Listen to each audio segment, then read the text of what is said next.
Don't you love it? Mm-hmm. I love it. This is it. So Here we are. Among the Lilies. We're real. We're just starting. You know, Like Lily it's was recording. one of my girl names. Was it? Yes. When we were deciding a girl name for Violet, even though we didn't know if she was a girl, so we had a boy name and a girl name set up, I said to my husband, if it's twins, we should do Violet and Lily. Oh, so that would have been it sweet. wasn't twins, I know. and it was a girl, and Violet was my husband's grandma's name, so we I love opted it. for Violet. Violet suits her. She's a lovely yes, Violet. yes, she is. But it's nice to be among the lilies. Yes, welcome Among the Lilies, Stephanie Gray Connors. Matt and I only ever refer to you as Stephanie Gray. I think it's always been, and yeah, it's no offense to your husband. It's just in our head. Yes. And then I think Stephanie's like a common enough name. Where like if you were talking about us, well, you probably say Matt Frad, but you just say Cameron. Actually, that's true. I do. I say Matt Frad and then I say Cameron. Yeah. Or Cam, actually. Yeah, But Cam. Yeah. Mm-hmm. Yeah. Yeah, it's funny because I was reminiscing with Matt that I met you first, Yeah. and that was 2003. Yeah. Yep. So No, 2002. 2002 even. Yeah. Okay. Yeah, it was 'cause it was 2002 your that because it was year. training, right? Was Well, it training? no, it was in Kamloops. So whenever you were in Kamloops. Oh yeah, no, it would have been 2002 because the year was 2002, 2000. No, it was 2001, 2002. So then 'Cause 02 2000 to 12 to 22. So it's been 22 years that I've Yeah, known- it was in or almost 2002. 21 years I've known you. Wow. Wow. Our friendship is old enough to drink. Our There we friendship go. can have alcohol. In the United States. In the United States. Yeah, in Canada you In can have had Canada, wine. yeah. Well, that was me. I turned 21 on net in Kamloops. Oh, in Canada. I was in Kamloops when I turned 21. I'm okay. like, we need to go out for drinks. And they're like, Cameron, we were at a pub like 2 nights ago and you had a drink. I'm like, but I'm 21 Yeah, now. it's like, this is a big deal. Yeah. So like Liz got it because she was American, but the Canadians were like, this doesn't Right. really make sense. Right, 'cause it's and 19 Pete in too. Canada. Liz and Yeah. Pete were like, no, we're doing it. Like we know That's what right. it means. Pete Yeah, Hagstrom. Pete Wow. Hagstrom. Yeah. Des, Liz, Pete. I remember all those Yeah, people. James yeah. Lipo. That's right. Yes. Yeah. Yeah. Wow, All the old. That's a good group. Yep. Yes. Yeah, all the old netters. Yeah, and then a handful of those teens went on to do net and eventually work for net. And yeah. Yep. I always have a special spot. Whenever anyone says they're Canadian, I'm always like, oh, where are you from? And they're like, oh, the eastern side or the western side, like not knowing. That you know. Yeah. Yes. Yeah, and I was like, no, what province? Okay, and they're like, Calgary. I'm like, okay, but where? And they're like, this is so weird. Like, they don't normally go through. It's like, usually Americans do not know these types of specifics about Canada. Yeah. And then the more I talk to people, I think not all Canadians, but a decent amount. I've seen more of the country than they have. Because we went 'Cause coast you to went- coast. Yeah. So, fun little random fact. Yes. But I always have like such a heart for Canadians. And I'm like, or people will assume that I'm Canadian. They're like, oh yeah, you're Canadian, right? I'm like, no. I'm like, but I take that as a compliment. Thanks. And I've always had a heart for Americans. So There you go. So it worked out well. You know, so in 2008, I read Immaculate Ilibagiza's book, Left to Tell. Did you read Yes, that? The woman who yeah, survived the Rwandan yeah. genocide. But at the end of her book, she shares her desire for marriage and how she put a dream list together of what she wanted in a husband. And so I did that in 2008. And it's like pages and pages and pages long. But one of my criteria back in 2008, and I didn't get married till 2020, was I want to marry a man who loves the U.S. like I do. Oh, wow. And then I married an American. That's so good. It's a really good thing that But I've wasn't always- on my list because my husband did not love the. Well, he does now, but he didn't. He didn't for a long time. He, Oh, really? Yeah, he was yeah, turned no, off by I've more always had a American heart things. for America. Well, there you go. Yeah. And my favorite animals when I was little were koalas and kangaroos. I always had a heart for Australia. There you go. See, Yeah. God prepares the heart. Yeah. And then my family thought I was going to marry an Irishman when I went and did Net Ireland. And then my grandmother was like, I knew that you were going to marry an Australian. I'm like, an Australian? She's like, well, Irish or Australian. You know, they're pretty much the same. I'm like, no, Grammy. They're not. Well, I met a Didn't foreigner. a lot of the Irish go to Australia, or was the Irish criminals? It was criminals. Wasn't it? Yeah, both yeah, of yeah. Ireland and England. Yeah. But I think South Australia, Matt said recently, South Australia was like one of the only states that wasn't one of the main penal colonies. So, and is that where he's from? yeah. Oh, okay. But I know my husband well enough to know he's probably related His to a criminal. past, or criminal in his bloodstream. But it's good, it keeps us on our toes. Yeah, there you go. Yeah. All right, so I think so my old listeners all know who you are, but my newer listeners, I feel like when I switch to YouTube, it's like a different world. Oh, yeah? So they Yeah, don't yeah. know you. Okay. But do you want to do a little intro or kind of explain who? a bit about yourself, or do you want me to do it? I'm happy to go either way. Okay, so my doing it So is see how you would summarize me. Stephanie Gray to the pro-life movement is what Chuck Norris is to fighting whatever style. What do you call that? I don't know. I don't know, whatever he does. Okay. Yeah, no, you're like the super awesome, beautiful warrior prince. Like, you are our Joan of Arc for the pro-life movement, for what Joan of Arc was to France. Wow. Yeah, totally. Well, you are very kind. Yeah, that's legit. Yeah. I don't think I would have described myself that way, but I don't think you would either, but that's how I describe you, for sure. Like, for the pro-life church, period, but especially in Canada. But no, I think in general, you that is your, in my eyes, that's who you are, just so you know. Well, okay. At this point, now that I'm married and pregnant and have a 2-year-old, I'd be like, well, I'm a wife and I'm a mother. And, but I have been involved in the pro-life movement pretty much my whole life, and certainly professionally for a couple decades. So. And you're the only person, besides probably Trent Horn, that I think can debate abortionists or any, I'm happy with any pro-choice anyone, or even non-biased, whatever, anyone that's not sure about whether or not they ought to be pro-life. You and Trent, I'm like, you don't need to do it together, but either one of you can destroy the opposition, no problem. It would be fun. I think there was a time where Trent and I were going to try to do a debate together. Now that I think about it, I don't think we actually have accomplished that, but he is my go-to replacement. Annihilate them. Yeah. Well, if we did debate anyone, it'd have to be 2 on 2. That would be really unfair to be I feel 2 like on there 1. should be 10 on 2. If it's you and Trent, I'm sorry. I'll let the other people bring as many people as they want. Oh, gosh. Yeah, but Trent is great. And actually, we both were formed by the same mentor, Scott Klusendorf, who's really excellent and has really impacted the pro-life movement substantially. So. Okay. Very good. So I probably have a fun analogy for him, too, but I don't know him. But... Yeah, that's the thing, because he'll be known by the fruits. Well, right, because I met Scott in 1999. Oh, wow. So I was 18. And I think Trent would have met him a couple years later. Yeah. And so then Scott formed a bunch of us, and then we're now the apologists that people think of when it comes to, debating in the pro-life world. So nice. Yeah, which is, I think, a good lesson for all of us, that we want to download into other people. Yes. And that our legacy that you need to be. Is to spread a message to others so that they spread it to others. Yes. And then you have that ripple effect. Yeah, so. No, that's needed. Do you have someone in mind that you're trying to... There's people that over the years I've had different degrees of mentoring relationship with. But at this point, it's more like people have reached out to me and said, I've really studied your work. So independently, not that I've directly mentored them. And now I'm giving this talk, or I want to start giving talks. And so I remember a couple of years ago, I met a young lady like that, and she was giving a presentation after just kind of independently studying my stuff. And I remember feeling so full and satisfied, because at that point I was married and had Violet, I believe. And so it was this sense of, okay, like the torch is being carried. And even though I'm still involved to a degree, it's not the same degree, just because once you're a mom, I firmly believe that, and I write about it in a book I have coming out, but the hand that rocks the cradle is the hand that rules the world. Amen. And so I've really wanted to embrace that idea that I'm the one rocking my daughter's cradle, Yeah, definitely. And this is the most pro-life thing you could be doing right now, is loving her, raising her.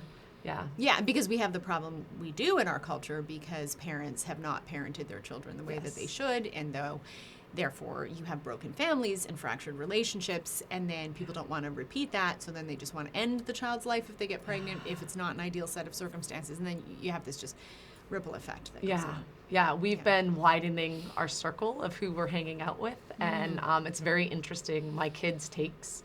But even my 9 and 11-year-old is like, I don't understand. Why do they not know that this is the most important thing? Or why would you not make sure that you married a good man before you would have children? Like, so it's been really interesting to see, like I'm obviously not done forming my children, but the way we have formed them thus far, them seeing like counterfeits and recognizing it as, and it's like, why do they not know their life so much harder? Because they didn't. Because of their choices. Yeah, because of their choices, the choices they're making. Like, it doesn't need to be this hard. Like, you need to do this or that, and it's really, yeah, it's been really interesting and beautiful to see that, like, I didn't purposely, I mean, I guess I did purposely make my kids pro-life for sure. Right. And I did explain where babies come from. And I explained the sacrament of marriage, you know, and I explained these things. So as the questions come up, we always answer the questions, right? Yeah. And then being like, but why wouldn't they?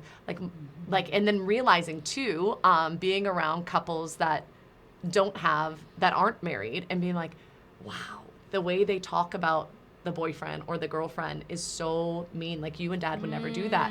Or and so your kids are picking up our on kids this. are picking up on it. And they say, they're like, do they just, like, why? And I'm like, we have sacramental grace, you know, like with marriage, like there is this, and it's like, you can do things out of order, but it gets really ugly when it's out of order, you know, and God's goodness can come in. And then we have a friend who had her first, she was a teenage pregnancy, had her first, like finished high school on her own and her mom, you know, and the daughter's amazing and beautiful and a young adult now, but then eventually found a really good, beautiful man, and they have this big, beautiful, loving family. And there's like, but she did this. And we're like, well, yes, she did. But she was like blessed that her mom was like kind of a hippie. And so it was all about love, you know? And so, but it was interesting to see. And it's like, God is so good that he can like, so it's just he can transform any situation. Yeah. It doesn't mean it's going to be easy, though. No. So it's like you can take the easier path from the beginning or go through some rocky roads that God will still redeem and transform and bring beauty from ashes. But it's going to be really rough, you know, for a season. Yeah, but realizing it at such young ages, or even your daughter with her beautiful, who's peeing and pooing right now stage. It's like, that's right. That's what 2-year-olds or 3-year-olds should be asking about. Yeah, if only she was actually peeing and pooing on the potty. So she seems to have all this interest in toilet realities, but not actually in sitting on the toilet. So the joys of having a toddler. Yes, no, I remember that. Yes. I remember that. It'll probably be overnight. She reminds me of Kiara. Kiara was very smart, very determined. And one day she just decided, I'm done with diapers. Well, and that's why I've decided from stuff that I've read, and there's so many, as you know, schools of thought when it comes to every aspect of parenting. But with toilet training with her, I've decided I'm not going to force it because she's so strong-willed. I don't want It'll to backfire. have it. Yeah, backfire, exactly, in all kinds of ways. And so it's like, okay, I will follow her lead, and then probably overnight. Yep. Kiara decided overnight, and we're going to a VBS. Our church was 45 minutes away from where we lived. And we're going to a VBS, and she decided Sunday she was done. So every day I'm driving, I'm like, just wear the pull-up. And I would fight her over the pull-ups. She's like, I will not pee. She wasn't even 2. Oh, wow. And she like fought me. It was right before she turned 2. So she was almost 2. And she's like, I will not pee. And I was like, okay. And so like the first couple of times I put a towel down. She never peed. She never had an accident. Like she peed before we leave. We do the hour drive. And she pee once we get there. Wow. And then she made it through. We did all the VBS stuff, and we were busy through the day. And she made it when she needed to go. And just very I'm going to count on hard-headed, that. strong-willed. Yes. Yep. Just decided. Which, you know, when you're in the moment of parenting a toddler, you're like, this strong-willed behavior is very challenging. But I keep thinking to myself, this is actually the type of personality that with the proper formation and direction is going to change the world. Yeah, exactly. For the better. Yeah, so, they become the movers and shakers. Yeah. And they get stuff done. Yes. Yeah, it's hard parenting them. Like when she was 2, every day, like she would fight me on everything.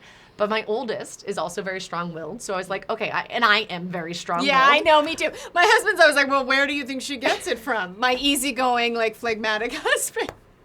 You're like, I know, it's me. It is me. Yeah, that's fair.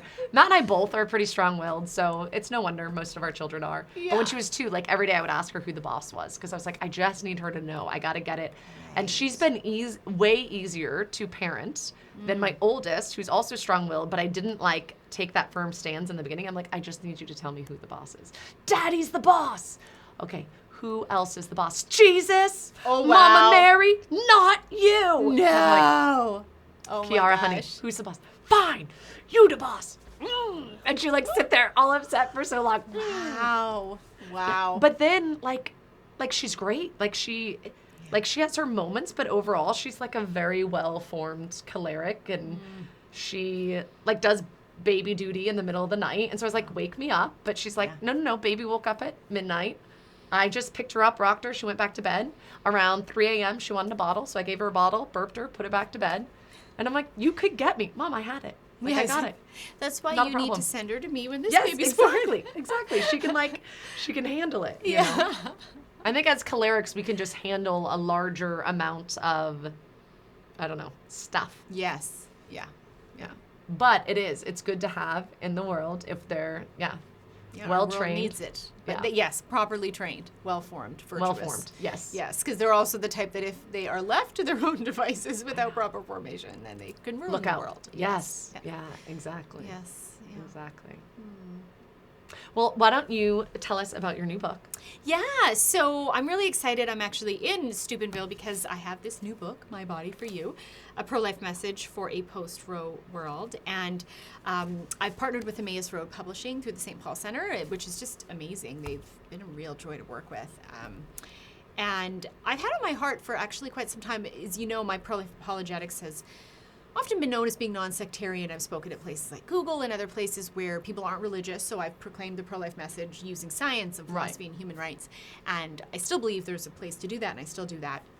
But in the more recent years, I have just really seen the lack of faith and religion as being at the heart of the problem, and really reflected on various debates I've had with abortion supporters, abortion doctors, and being like, they need Jesus, and realizing like, the heart of the gospel message of Jesus saying, this is my body given for you, is really at the heart of the pro-life message. Like, what does a pregnant woman do? What does a mother of a newborn child, and really any of her children, do?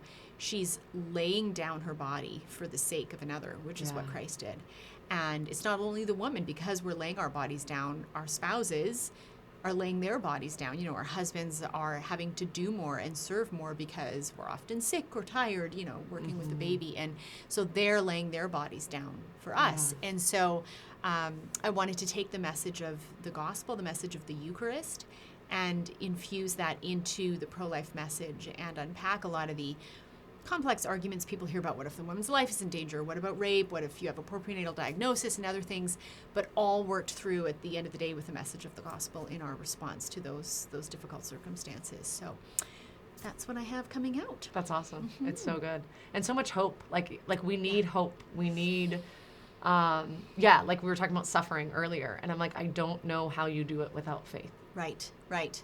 Yeah, and that's the thing. Like, I think a lot of people's suffering is magnified because they don't have faith. Like, at least when we have faith, we can run to the cross. We can realize Christ suffered too, you know, but also Christ gives us strength. And through prayer and through surrender, we start to see little mercies and graces. Like, even, and one of the things I write about in the book is my own experience of pregnancy loss, having had 4 miscarriages. And even through that suffering and even through the hardship, I found myself capable of not losing my faith and not getting angry at God, even though I was sad and I was heartbroken, which only comes from having a faith. Like, if I didn't believe in God, then I could get really bitter or, you know, what hope is there? Whereas now, because I believe in God, it's like, I'm going to be reunited with my children. My children are in a better place. My children have already achieved eternity, which is the goal that I'm working towards, you know, on this earth. So realizing that, I don't think it necessarily makes it easier in the moment. Like, I know, like I had a friend that was saying, when people tell me my job's done, congratulations, your baby's in heaven, she's like, that doesn't help me right now. Like, right now I'm hurting. Right now I'm grieving. Right now, and even anger. Like, even though we're faithful people, you could be angry at God. He's big enough to handle our anger. And it's like, I desperately wanted that baby. And I'm looking over here at these people that don't want their kids. They aren't taking care of them. They're getting taken away by the state, and those kids live, but mine died. And I have all this that I want to give them. And it's hard. It doesn't make it easier, I don't think. Well, it's hard because I don't think it makes it easier, but then at the same time, I do, because it's like acknowledging that, feeling that pain, and being like, but I will be united with them.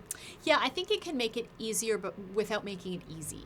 So you know, the burden can be lightened, but it's still like you're carrying a cross. It's just Jesus picks up the back end, like Simon picked up his cross. So it's like, I'm still carrying this, but you're helping me carry it. So, and I think also, I wonder if there is a difference when one is going through anguish and suffering, whether the perspectives that will ultimately help you come from within, or Right. externally. So when someone says, "Oh, don't worry, your babies are in heaven," it almost is like forcing you to get to a place you might not Yes. be Yeah, there you're yet. not and there so then we and you're naturally grieving. resist because maybe Yeah. we're just, we defy or it's just, we don't feel that yet. But in my case, at least I felt like I was able to get to those places without an external force saying certain comments to me. Right. And one of the mercies, I think, was how the community around me really responded just with being with us in our suffering and supporting us through, mercies like meals or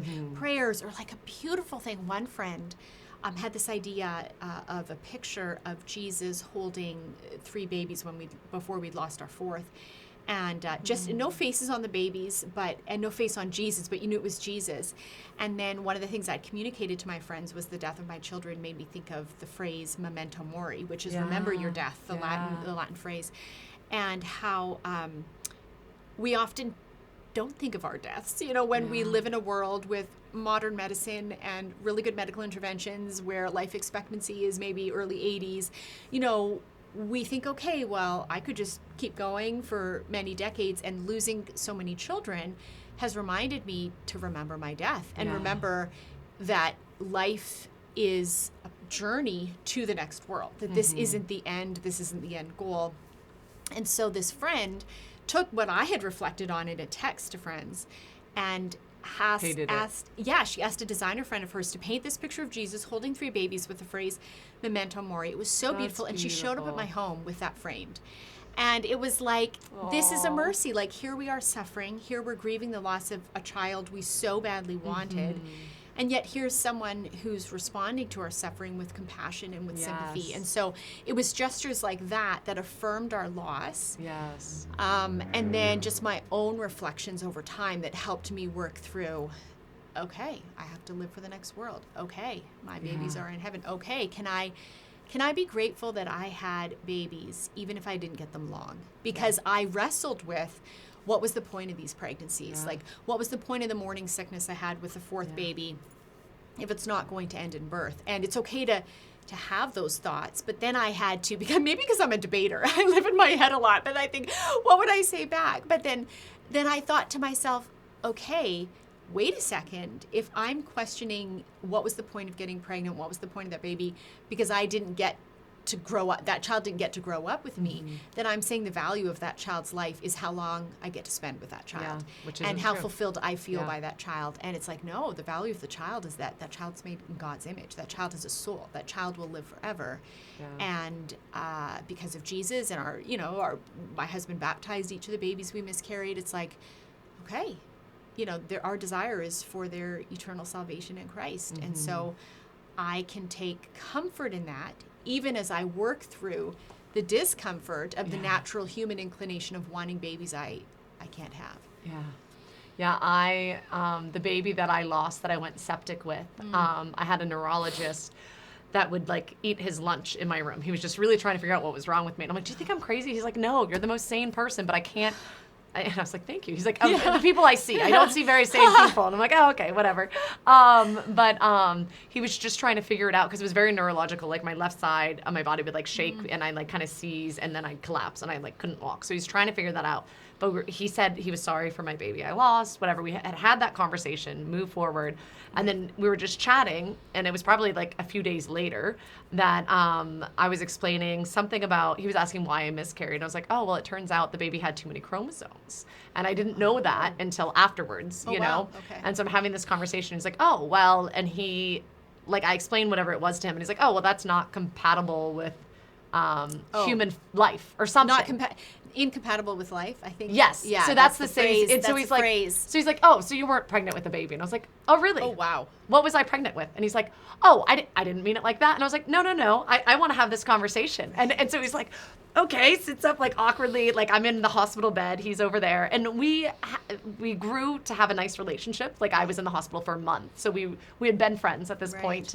And he's like, what I meant was your baby couldn't have come to be born and look like other human babies because of, and so he's a neurologist, and so he's explaining all this, and it's my big mama heart, right? That I'm like, sorry, so was I pregnant with a cat?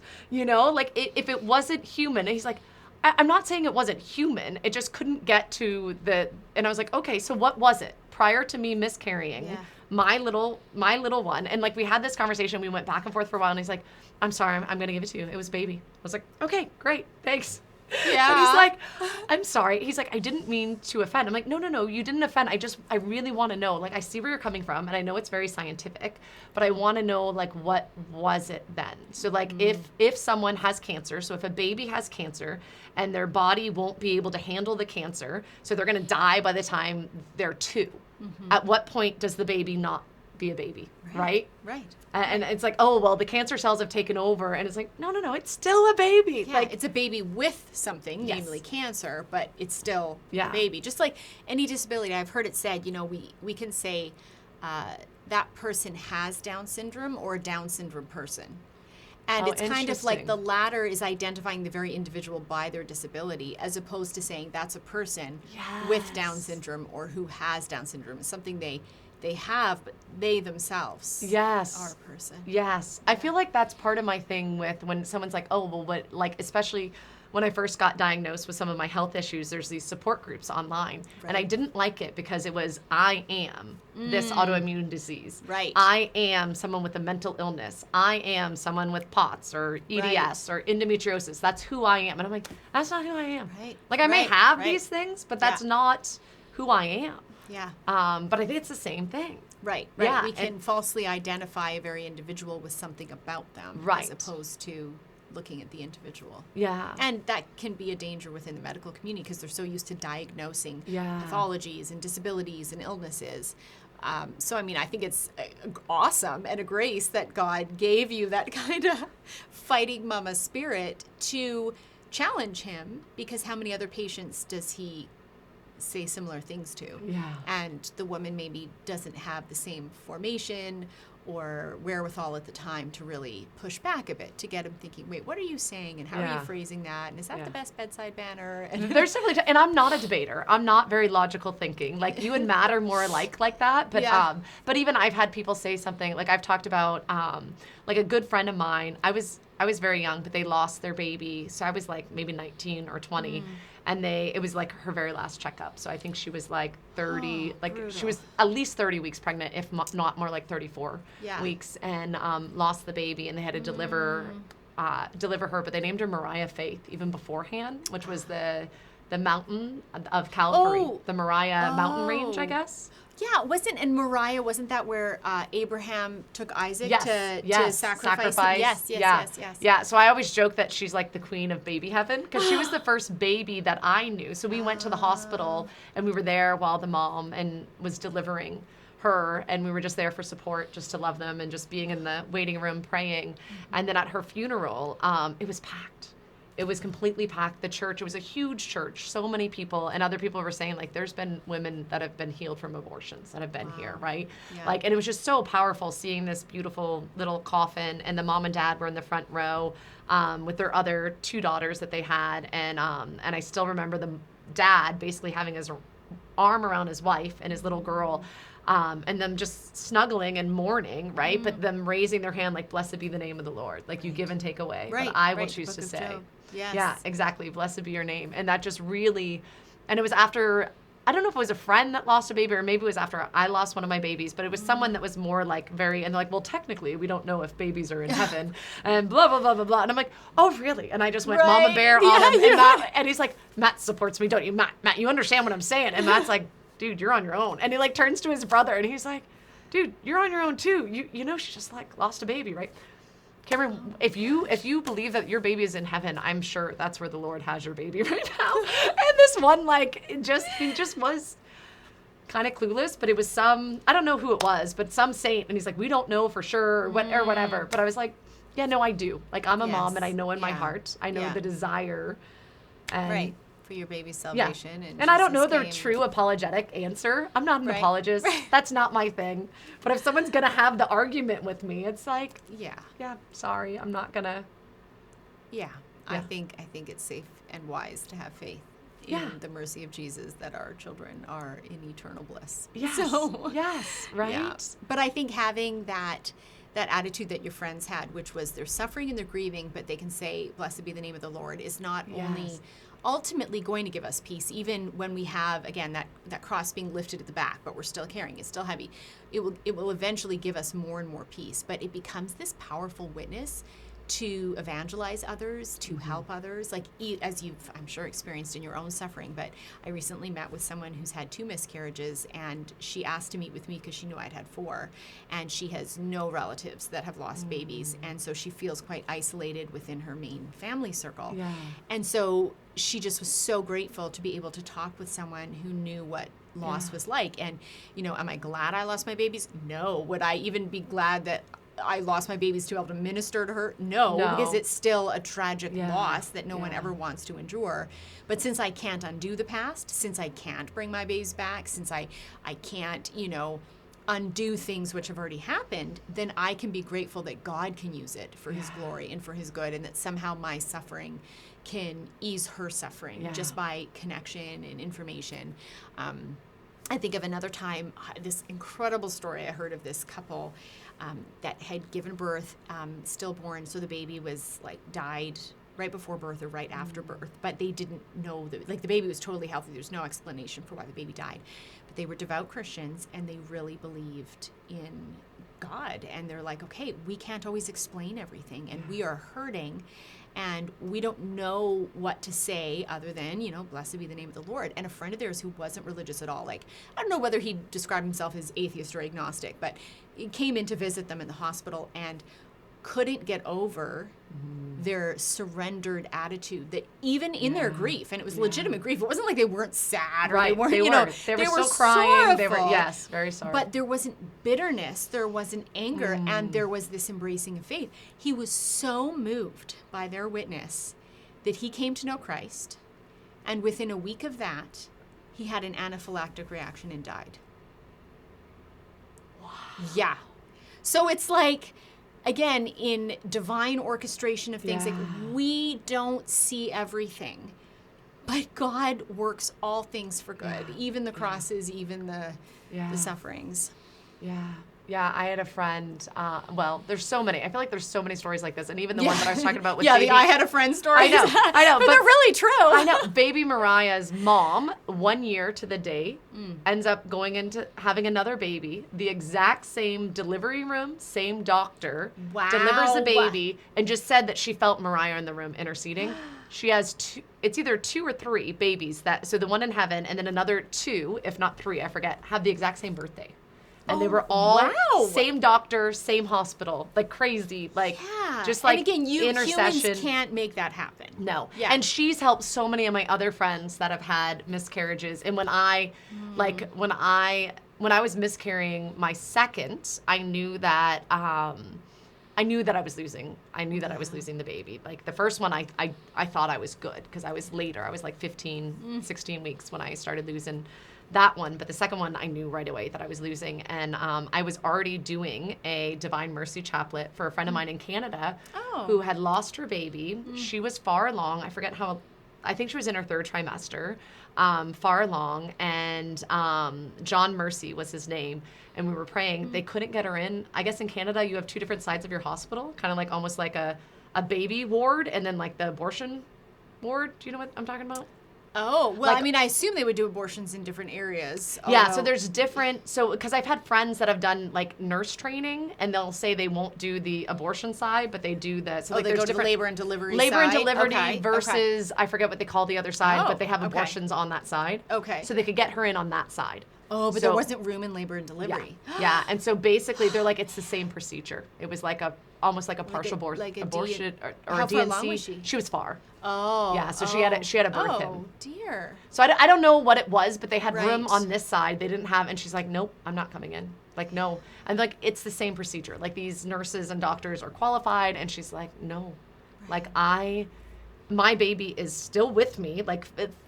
Spirit had gone on, but physically she was she was large, pregnant, and she's like, I know he's not moving, I know all these things, but I'm not. It's a very different experience. I want to be on this side of life and with nurses and doctors that see that I am grieving, and it be a gentle, beautiful thing. I know I need to go into labor. I know I need to have this baby.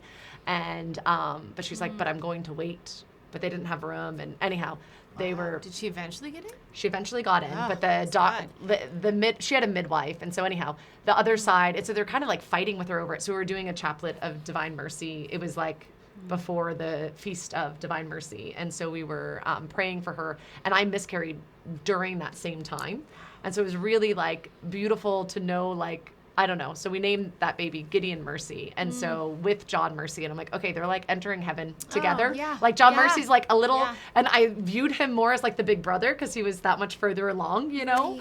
Right. And just having that. And then my friend's mom had died just before that. And yeah, and it was the same thing. Like she was an artist and she has a picture of like, I think it's her mom holding, I don't know if she drew it or someone else drew it, but it's a similar like faceless type, but like, and so she's like, I have so much comfort that my mom's holding my baby, you know? So I didn't get to hold and snuggle him, but she is, you know, and same with others that they've lost and just. Yeah, that's the beauty of the communion of saints is we know that there's this whole family awaiting us and that is together. And I think even back in Canada, I have dear Ukrainian Catholic friends, a Ukrainian Catholic priest and his wife, and he recently passed away very, very suddenly. Like it was a very fast progression of cancer. And I had the chance to FaceTime him right before he declined, so he was still lucid. And I told him, you know, Father, I said, I've lost 4 babies. I'm pregnant again. And like, please pray that this baby stays, but you're going to get to see my 4 babies first. You know, you're going to get to play music for them in heaven. And, you know, because he and I would always used to play ukulele together. And so I'm like, it's your job now. Like when you get there, you're going to, Isn't that beautiful? right? And so, you know, some people say, well, is it right? Is that for sure true? And do you know he went straight to heaven or what's his purgatory time? But it's like, it's just the idea that we're believers in Jesus, lovers of his church, you know, constantly going to the cross and repenting of our sins and having faith that in his mercy, whether that communion of saints is happening as we envision it right now or will be, you know, it's and like I think God is not when bound by time. when you're in labor with this one, I'm envisioning him holding your other babies, singing you music, you know. I hope, and interceding for some serenading serious and pain interceding, relief because Yes, by the way, interceding for that you. reminds me, speaking of labor, so I actually write about it. The first chapter of the book, I open chapter 1 by saying I should have been a nun. Because that is what I said to my husband when I was 9 centimeters dilated. I'm regretting this whole thing. The Should have been a most nun. excruciating pain I could ever imagine. Like, it was torture. And I've largely forgotten it because I'm afraid about labor with this one, but I still don't quite remember just how bad it was. But apparently I said I should have been a nun, which is funny because I was just reminiscing with your husband how when I met you in 01, 02, you said you were thinking of the Sisters of Life. And I had also spent time thinking of the Sisters of Life. And I thought about it again when I was in labor. But anyways. Right? And you're like, actually, that vocation's looking really good right about So now. I hope I get that intercession when I'm in labor to make it just a little easier. Yes. Yeah, definitely. Yeah. No, I think there is something really beautiful. And I feel like, the power of the intercession is massive, but also the gift of life and seeing the beauty of it regardless. Like, I don't know how you can argue with it. Like, people love babies. Like even children love babies. Like my daughter, you saw her today, but she is just, even baby dolls. Everywhere we go, will there be baby dolls? Will there be baby dolls? She wants to go to a store to look for baby dolls. You know, like, she loves babies. And, you know, she's observed me around babies, but I don't have, like, I've had some friends' babies that I've held, but for the most part, it's like I have no sibling in my arms yet that she's seen for her. And yet there's this intuitive sense of attraction towards the young child. Yeah, and there's something like we're drawn and it brings part of us alive. And I think we have to kill it and stuff it down to not have it. So I do think that you can walk by some people and they're like, I'm not acknowledging there's a baby. But most people are like, oh, and there's like a melting and a Kiara had on a baby today. She had the baby strapped in her, like in a carrier. And she kept getting these looks because she's young, she's so right? little. So she's like a little girl carrying a real baby. Right. And they're like, is that baby real? And she has like a cute bow on. But they're like, oh my goodness, she's so precious. And just, it was beautiful. Like, we were in TJ Maxx. It was crazy. People are Christmas shopping. Oh, right. The line was out the door. Like, ridiculous. People are stressed. And there was a part where, like, you couldn't tell, like, if I was waiting in line first or the lady over there was, and there was, like, this tension building, and people were behind me and people were behind her, and I felt the tension rising, and Kiara, like, walked up and was like, oh, you can go, like, and, like, it melted the tension, and it was like, oh my goodness, you have a beautiful family, and it was just like a softness came over this woman, and the other people in line didn't care anymore, and it was like, we're all admiring this beautiful baby, and like this, I don't know, like softness, or even like seeing, like, my son and his friends. Like, he just had a friend over who has a mustache. The dude's like he's a teenager, but he's like stage. A man teenager. Yeah. And then my son too, who's like kind of big and tough, and they're like, oh, Sage, like they make baby faces and noises, and they love babies, and they melt, and it's like there's a softening, and it's so good. Yes, and the beautiful thing is, it is the mere presence of the child, because the child is not doing anything for them, incapable of doing anything but being.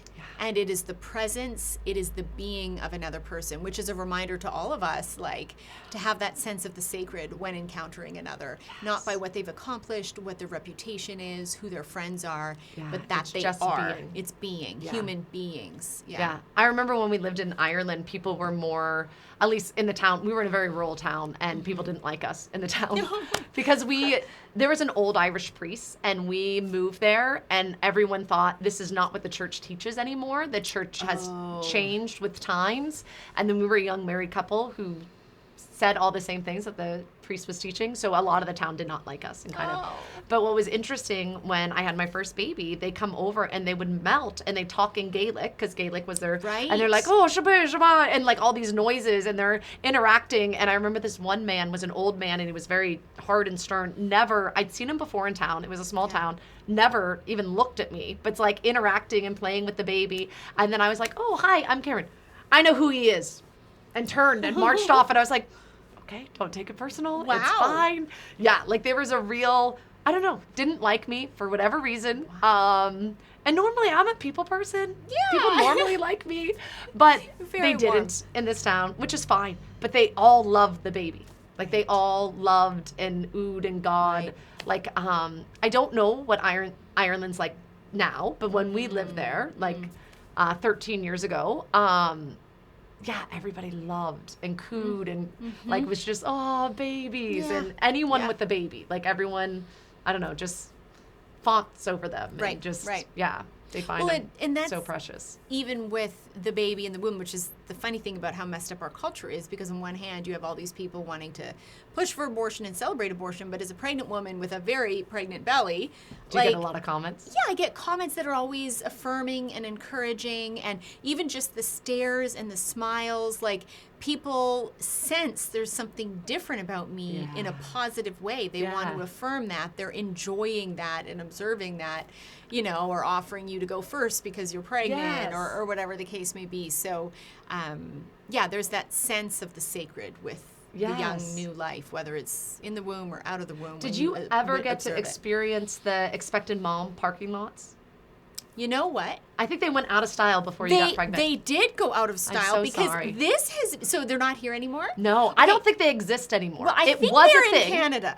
Oh, do you think so? I think so, because I remember expecting, no pun intended, to see these everywhere in Florida. It's handicap spots, but no pregnant or like with family spots.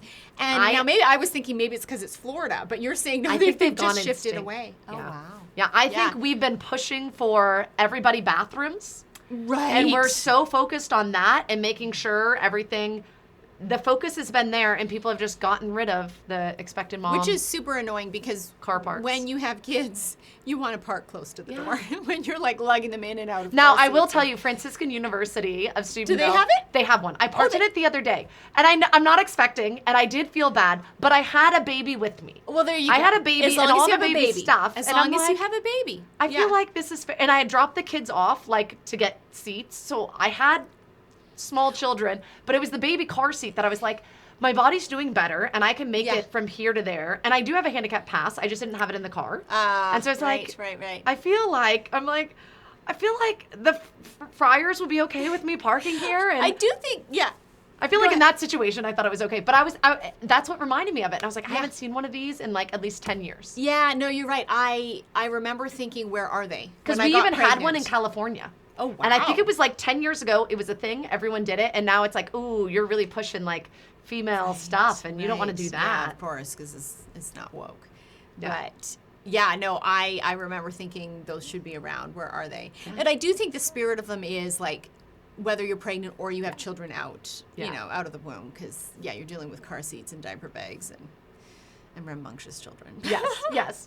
That's what I figured. But I feel like it's another way that our culture is just, Well, shifting away from the family and Yeah. supporting it and its, integrity, and instead just losing its mind in other issues. Yeah. And I think that's why we need even more of like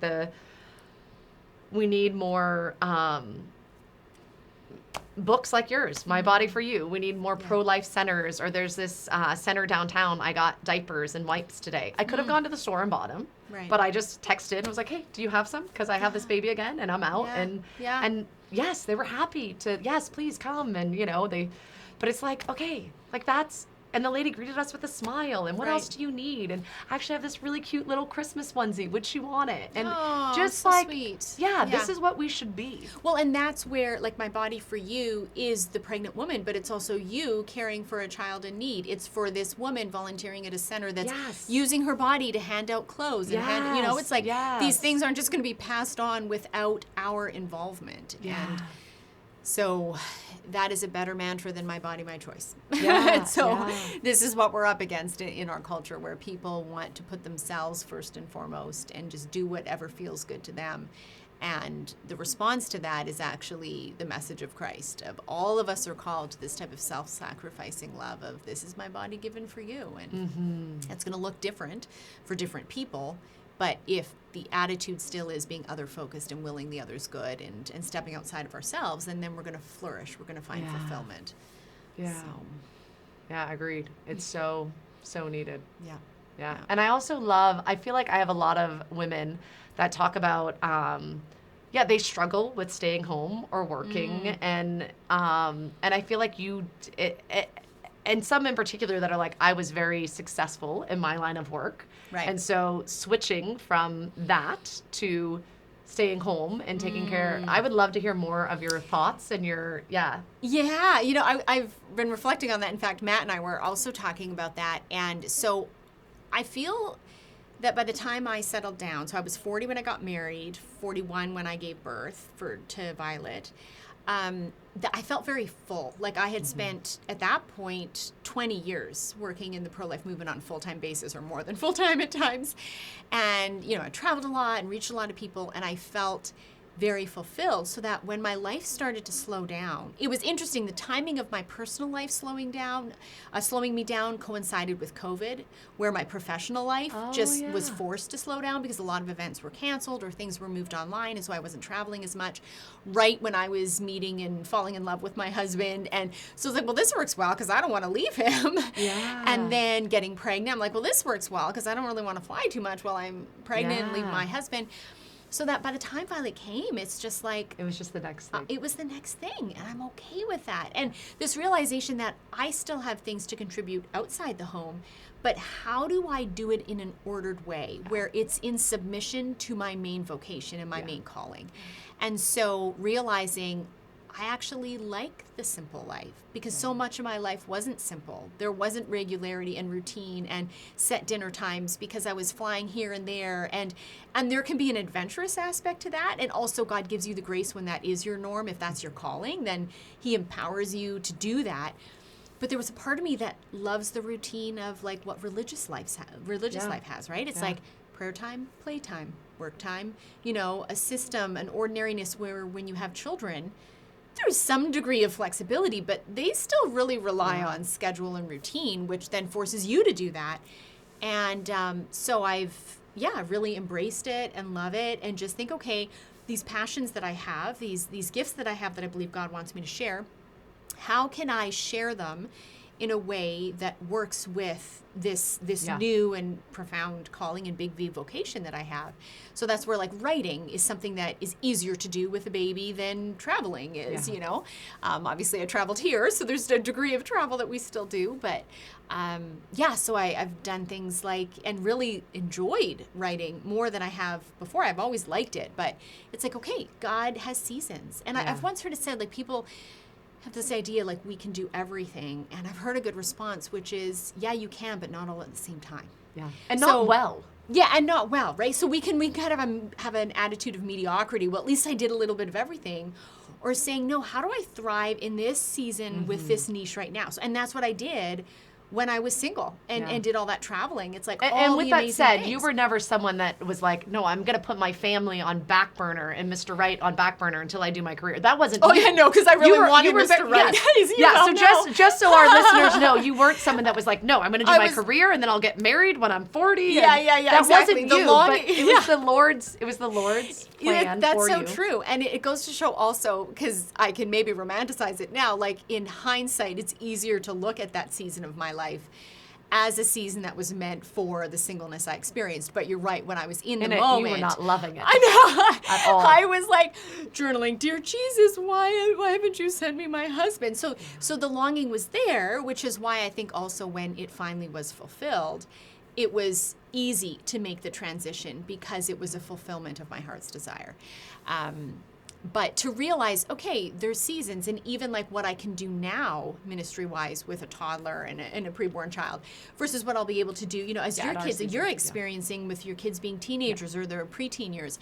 So to say, okay, what's the season right now? This isn't a season forever, and what's great about this season? And Yes. that's what, you know, when I longed for a spouse when I didn't have a spouse, over time, as I got closer, praise God, to having my spouse, was the realization of what do I spend my time focusing on, what I'm lacking or what I have. Because as many people told me, like, if you focus on what you're lacking on, then when you get what you want, you're going to find new lacks. And then Yes. are you going to spend and too it much won't time? be the fulfillment of Right. the desire. Like you're like, Right. okay, yes, you did get a great husband, but he's not.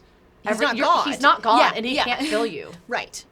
So the realization of, okay, I need to focus on what's amazing in my life right now. Yes. And then the next season, focus on what's amazing about that season. And while acknowledging no season is going to be perfect. There's always going to be challenges. I'm still sleep deprived, you know? Yes, yes. And there's some things where it's like the world will also say, like, that's a rough season you're in. The fact that you're not sleeping Right. too much. Right. But I think especially as females, like I was just sharing with you, some of my friends were sharing, like there's been loss of life, which is really hard, but now it's like, are we in premenopause? Are we like, so for me, I felt like my door was slammed shut because I had to have a hysterectomy. And so that was really hard for me, that I was like, I don't want that door shut yet. Yeah. And then I had friends that were older than me having more children, and they were like, oh gosh, I don't know if I want another one. And they're like, I'm sorry. I'm like, no, it's okay. That's where you're Right. at. Right, And I'm because- desperately, I would love just one more. You know? Yes. And I'm like, maybe, you never know. And Matt's like, oh honey, you don't have a womb. I'm like, Yeah. here's the thing, Mary was a virgin. If she could be a virgin, then God can obviously do the Lord anything. could let me regrow a womb and have a baby. Right? And it's like, yeah, and then the in between when you don't know. And it's like, oh, my baby's 5 now. My baby's 6. My baby's 7. Like, will I never have more? And then like, you feel like you shouldn't be able to mourn because there's some people that have never had any. Right. But right. that heavy heart and that mourning of, Well, and that's, I've been reflecting on, like, suffering doesn't go away, it just changes. And so I've really been thinking how life is about learning to suffer well. yeah. And, you know, and whenever we suffer in a new way, we might think, oh, I hate this.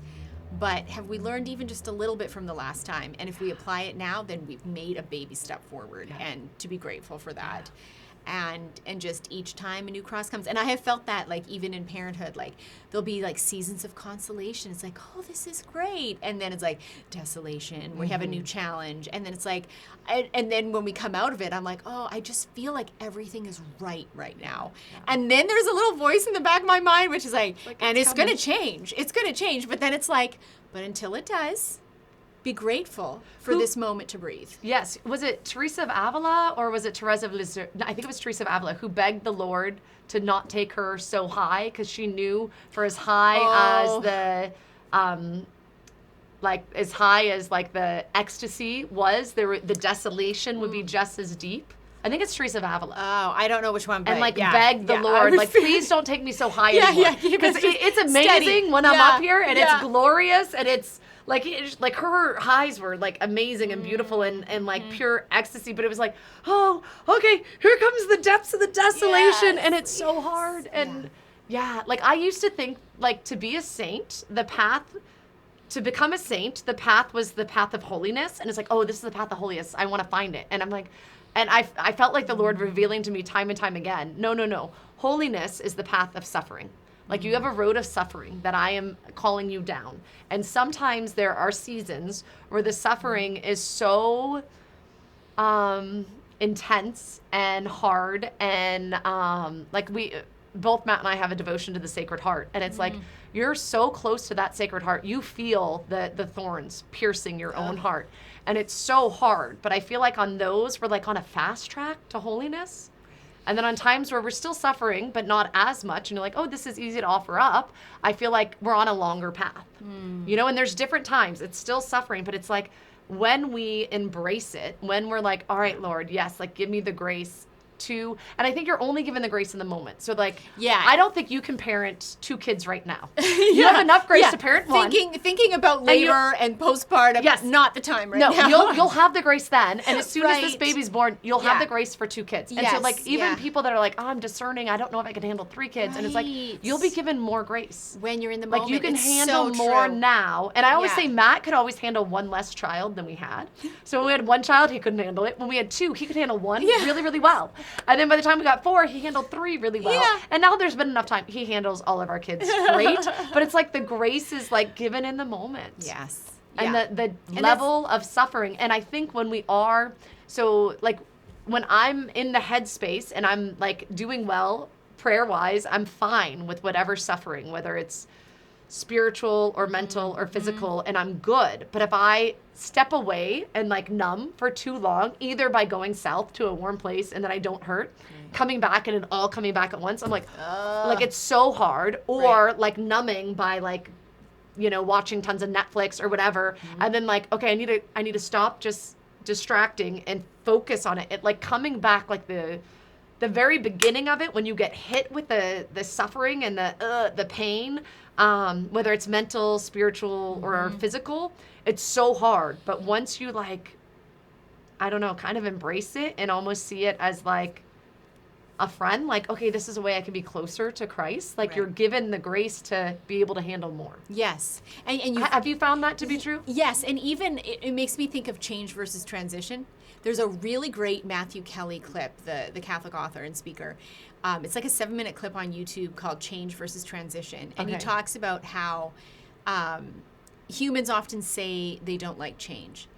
And he said, actually, what we don't like is transition. You know, someone who wants to lose 30 pounds is going to like the difference between dropping 30 pounds and having 30 pounds. But getting there, all the things you have to do, changing your eating styles, your exercise styles, all your habits, that transition is going to be hard. So I think when we've experienced a high, then suddenly going from consolation to desolation, it's like, this is jarring to my system. Yes. But then if we can just hold on, that even then that desolation, as you say, where it's offering up or growing deeper in my prayer life or hearing a new message from God that I didn't have the ears to hear. Yes. When I was too busy because I was almost too happy doing other things and not really listening as much.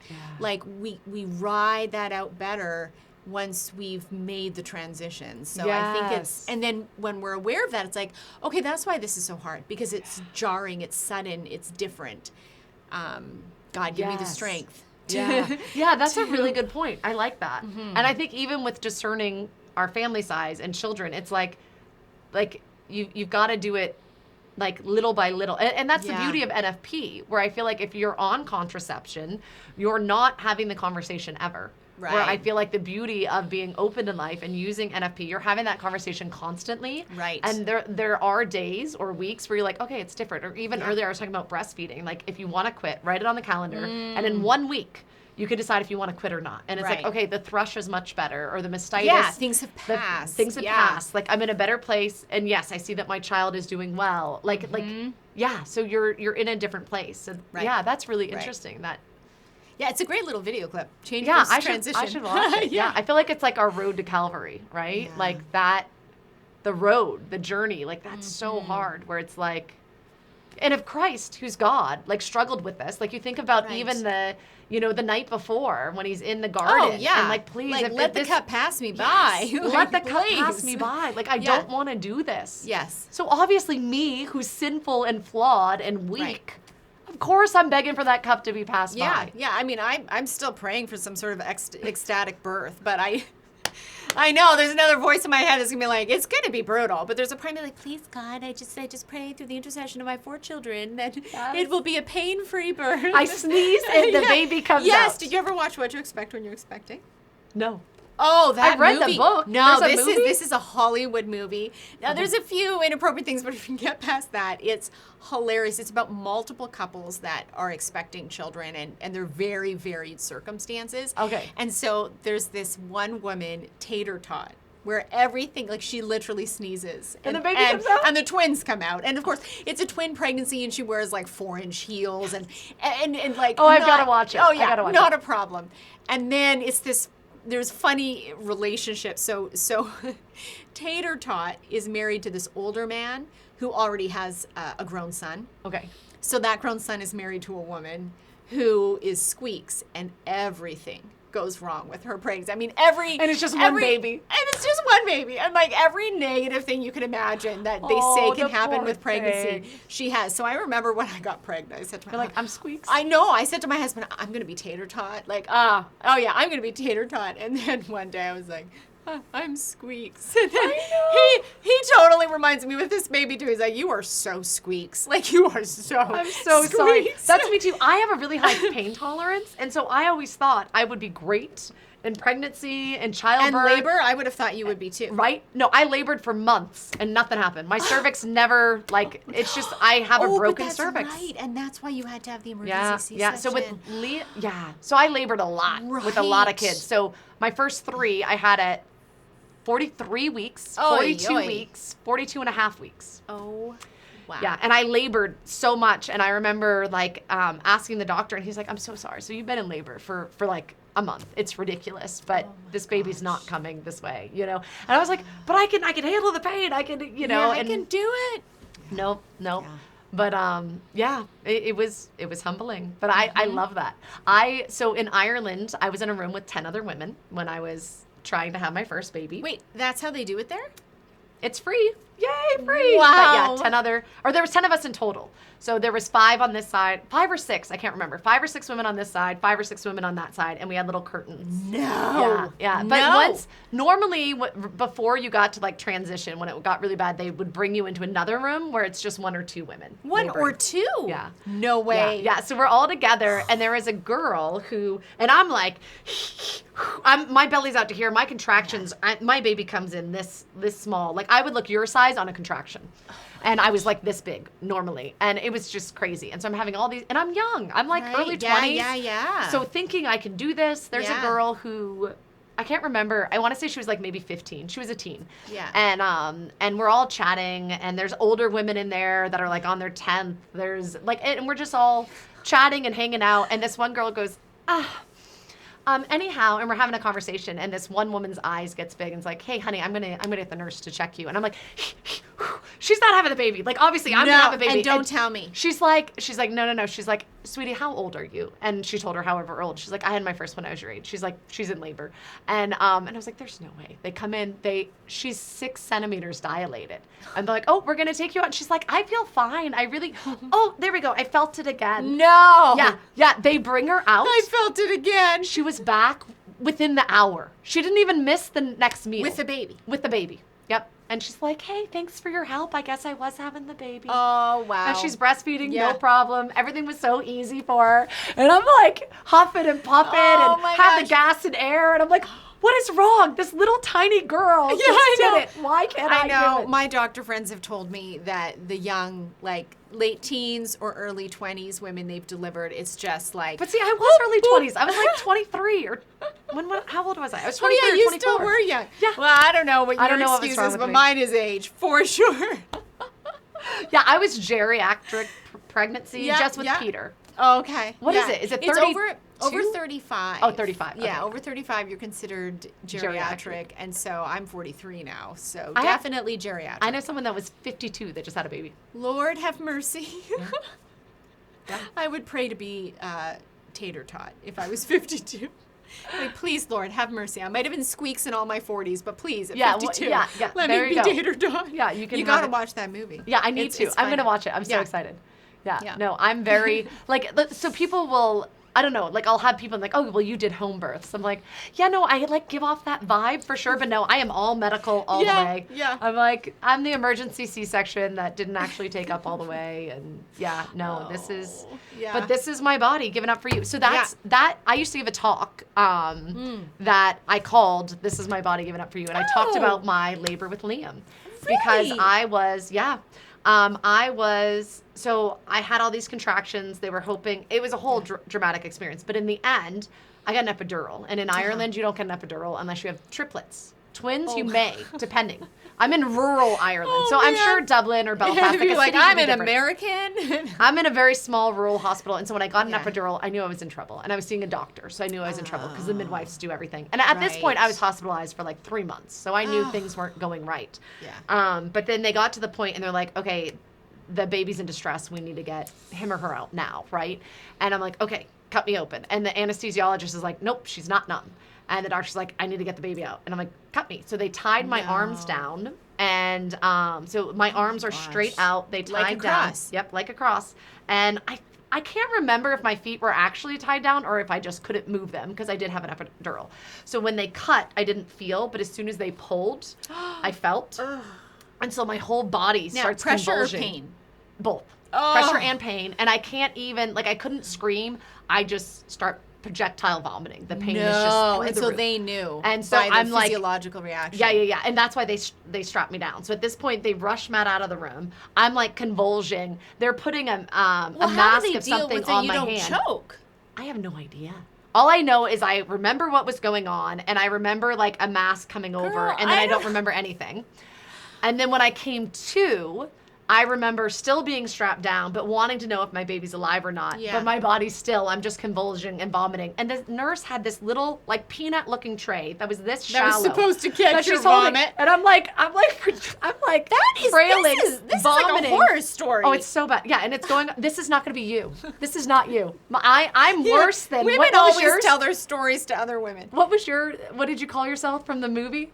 Oh, squeaks. Squeaks. So I'm like vomits, which is way worse than squeaks. Squeaks looks really good compared to vomits. That's true. Or squirts or whatever. Oh, man. And so I'm like covering her in vomit, and I'm like convulsing, No. and I just want to know if my baby's alive or not, but Yeah. I can't get words out. And so were they still like sewing you up at this point? Yeah, I was still being sewn up, and I'm just in excruciating pain, Yeah. like just more pain than I've ever felt in my entire life. But it was very much like, this is my body given up for you. And then they eventually said, your husband's downstairs with your son. And I remember being just so relieved. But then because of all my GI issues, they wouldn't give me pain meds. So I was cut pelvic bone to pelvic bone. No. 0 pain meds. What? They were afraid. So Matt was sneaking me Why? in Panadol because they said with my other complications, like it would just make things more complicated. So they didn't want to give me pain meds. Lord have mercy. And so I couldn't even sit up. I couldn't stand. I wasn't walking till like day 10. I don't think I could stand to day 6 or 7. Wow. Which was just a lot. But I would have like the first 24, 48 hours, I think I was hallucinating. So the nurse had my baby at one point because I'm in a room with all these other women and their babies. Yeah. And I remember ringing the bell and like, oh my goodness, something's wrong with my baby. And I was petrified. I'm like, something's wrong with my baby. I'm not feeling a move. I don't know what's going on. I don't know if he or she's okay. And they're like, okay, you had your baby. You're okay. Do you remember? Do you remember you had a baby? So We're going to go get your baby. We're going to go get your baby, show you. Wow. But I'm just freaking out. And then I also just really struggled with breastfeeding. And so Yeah, it was me too. excruciating Brutal. painful. Yeah. And I Bleeding, felt, everything. Yes. Yeah. And one night in prayer, I felt like the Lord just telling me, and I was like, I think I was beating myself up that I wasn't praying. And I've dealt with so many women since that were like, you know, like I remember this one girl, she was so sweet. And she was telling me how she was up in the middle of the night with her baby. And then she's like, and I haven't done my holy hour. I used to do, you know, twice a week holy hours. And I was like, you did your holy hour last night. And she's like, no, I haven't been to church. And like, Yeah. and I'm like, no, last night, 3 a.m. Yes. That was your holy hour. Feeding your baby. The Lord was Yes. calling you. I'm like, and this Yeah. is your theology of the body. Like, this is you Yeah. saying, I give my body up for you. I'm like, you literally were feeding your baby, suffering through it. There was Right. pain. Yes. And you're looking at this beautiful gift that's the Yeah. overflow of love of you Right. and your husband. Yes. And you're saying, this is my body given for Yes. you. Yes. And this is, like, by you entering into that, the Lord is going to make you a saint. Right. And literally your child is leaving your consuming baby, flesh. right? Just like we consume Jesus' flesh. Like, Yes. yeah. Yeah. Yes, seriously, receiving your flesh. Yeah. And then, like, for you to leave your baby and go sit in adoration, you're not becoming a saint. Right, You're like right. struggling with some scrupulosity or something. Right, The right. Lord's not calling you to that. Yeah. He's calling you. And I'm not saying if you're a mom, you can't go to adoration. You can, but take your baby with you. Yeah, I took Violet all the time, and she would blow like raspberries at Jesus because that's what Joe always did to her, and I'm always like, I bet God's blowing them back. Yes, You know? yes. But yes, this is Yeah. my body given for Yes. you. Like, this is Yeah. it. And it's a gift. I think it's such a gift as a mom. And as someone that did it horribly. I was horrible at being pregnant and horrible at having babies and breastfeeding. I was so bad at it, but I desired it so much. Right. And now hindsight, I see And it all now your as- kids are thriving as teenagers. Yeah, so yeah. it worked. but it's gift, right? Like and it's through that suffering. It's through and I think that's part of where we as Catholics are so blessed to see Our Lady, Yeah. you know, and see how she's done it and suffered through it, and we're united to her Yeah. immaculate heart. Well, and one of the things I reflect on in the book is that before Jesus gave his body for us, she gave her body for him. Yeah. You know, before blood and water, we think of the divine mercy image. Blood and water gushed forth from his side. Blood and water gushed forth from her as she was in labor with him. Yeah, You know, right?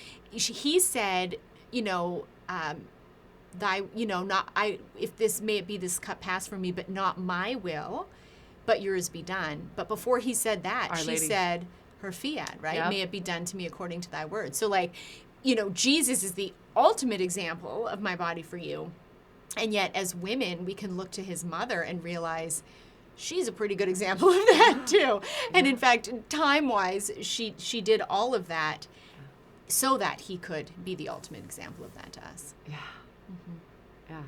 Isn't that amazing? Yeah. Such Yeah, a I know. gift. I know.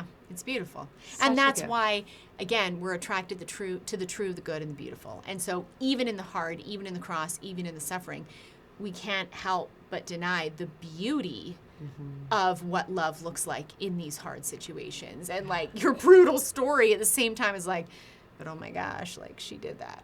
And she's here today, and her kids are here, right? And I it's don't think like, it's me. I don't think that's- it's me saying, cut me open. I think it's any mom. I think Well, if, right. if the scenario was the exact same, you would have said the same thing. Right. You'd be like, cut me open. Yeah, get the baby do what out. you need to do. Do what you need right? to do. Yeah. And then Matt was gone because he went with the baby, which I've said to Joe, like, if anything goes south, You go. like, you follow that baby. Yeah. Do not let that baby be out of your sight. Like, leave me. Let the doctors do what they do, but you follow that baby.